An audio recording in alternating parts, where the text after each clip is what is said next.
कहानी की शुरुआत में हमें एक स्पेसशिप तबाह होते दिखाया जाता है और उसी शिप के अंदर से एक घायल रूप में जॉर्डन नाम के एलियन को देखते हैं। यह एलियन अपने पावर स्टोन, जिसे की पूरी दुनिया तलाश कर रही होती है, उसे ही लेने के लिए यहाँ पे रीटा नाम की एक लड़की आई होती है। लेकिन इससे पहले कि रीटा उन क्रिस्टल को ले पाती, वहाँ पर एक जोरदार धमाका होता है जिसमें सब मर जाते हैं और वो क्रिस्टल भी वहीं पे दबे रह जाते हैं। इसके बाद सीन शिफ्ट होता है, हम देखते हैं विली नाम के बंदे को, जिसे की एक बंदा परेशान कर रहा होता है। लेकिन तभी वहाँ पे जेसन नाम का बंदा आके उसे बचाता है, जो कि बिली का बेस्ट फ्रेंड होता है और ये दोनों बचपन से ही साथ होते हैं। अब ये दोनों एक दिन रात के समय एक बंद पड़ी खदान में घूमने के लिए जाते हैं, जहाँ पर इन्हें 3 लोग और मिल जाते हैं। जिसके बाद ये सभी आगे की ओर बढ़ते हैं और तभी इन्हें अंधेरे में से एक चमकदार रोशनी दिखाई देती है, जिसे ये लोग बड़ी एक्साइटमेंट में देखने लगते हैं। तभी इन्हें जमीन में पड़ा हुआ एक क्रिस्टल भी मिलता है और ये दोस्तों वही क्रिस्टल होता है जिसकी बात हमने मूवी के स्टार्ट में की थी। पर ये लोग इसे देखकर बिल्कुल भी समझ नहीं पाते कि क्या है। अब इसी दौरान वहाँ पे सिक्योरिटी भी आ जाती है, जिसे देखकर ये लोग वक्त रहते वहाँ से भाग निकलते हैं और अपने अपने घर चले जाते हैं। इसके बाद हम देखते हैं कि कुछ मछुआरे मछली पकड़ रहे होते हैं, पर तभी उन्हें मछली के साथ साथ एक लड़की की बॉडी मिलती है, जो कि और कोई नहीं बल्कि रीटा ही होती है। इस बॉडी को देखकर सभी मछुआरे काफी डर जाते हैं और पुलिस वाले को सौंप देते हैं। इधर हम इन्हीं चारों को देखते हैं जिनके अंदर अद्भुत शक्तियाँ आ चुकी होती है और ये सब उसी क्रिस्टल का कमाल होता है, क्योंकि ये लोग अपने आप को बहुत ही ताकतवर फील करने के साथ साथ हवा में काफी ऊपर तक उछल रहे होते हैं। इसीलिए ये लोग वहाँ पे फिर से जाने का डिसाइड करते हैं जहाँ पे वो क्रिस्टल इन्हें मिला था। इसके बाद हम एक पुलिस वाले को देखते हैं जो कि रीटा की बॉडी को देख रहा था, और तभी अचानक से रीटा की बॉडी जाग जाती है और उस कमरे में जितने भी लोग होते हैं सभी को जान से मार देती है।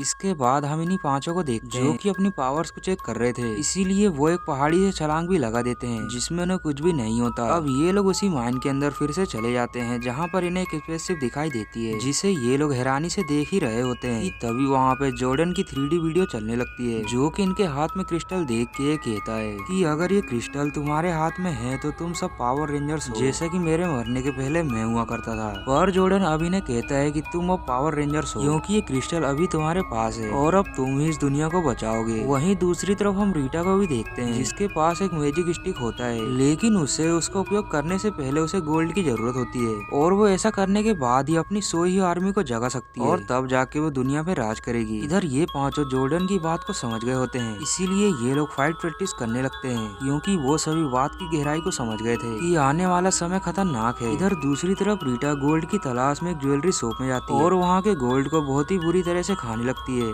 और ऐसा करते ही उसकी स्टिक की शक्तियाँ बढ़ जाती है, जिससे वो वहाँ के लोगों को काफी बेरहमी से मारने लगती है। जिसके बाद वो वहाँ से चली जाती है। इधर जॉर्डन इन 5 को अपनी सोच को इकट्ठा करने के लिए कहता है और ऐसा करते ही इन सभी को सूट मिल जाता है, जो कि खास तौर पर पावर रेंजर्स के लिए बनाई गई थी, और उस सूट को पहनने के बाद इनके अंदर शक्तियाँ भी बढ़ जाती है। इधर रीटा अपने स्टिक के द्वारा अपनी आर्मी को जगा देती है और वह गोल्ड से एक बहुत ही बड़ा मॉन्स्टर बनाती है, जो कि देखने में बहुत ही ज्यादा खतरनाक लग रहे थे। अब वहाँ पर पावर रेंजर्स भी आ जाते हैं, जिसके बाद इन दोनों के बीच में घमासान लड़ाई शुरू होती है, जिसमें पावर रेंजर्स तो जीत रहे थे। इसीलिए जो गोल्ड से बना बहुत ही बड़ा जाइंट होता है वह शहर में जाके वहाँ तबाही मचाने लगता है, जिसे ये सभी पावर रेंजर्स रोकने की कोशिश करते हैं। पर जल्द ही ये 5 समझ जाते हैं कि ये लोग अलग अलग मिलकर इसे नहीं हरा सकते, इसीलिए ये लोग अपनी अब शक्तियों को इकट्ठा कर लेते हैं, जिससे ये लोग अपने आप को एक बहुत ही बड़े जाइंट में बदल लेते हैं। और फिर ऐसा करने के बाद फिर से वहाँ पे घमासान लड़ाई शुरू होती है, जिसमें ये सभी पावर रेंजर्स उस बहुत ही बड़े जाइंट को हरा देते हैं। पर इनकी लड़ाई के बीच में शहर में बहुत ही बड़ी तबाही हो जाती है। अब जो भी हो, लोगों ने इस शहर को बचा लिया और ये लोग वादा करते हैं कि ये लोग इसी तरह से हमेशा इस शहर को बचाएंगे। इसी के साथ दोस्तों इस कहानी का दी एंड हो जाता है। अगर कहानी पसंद आई हो तो वीडियो को लाइक शेयर जरूर करें।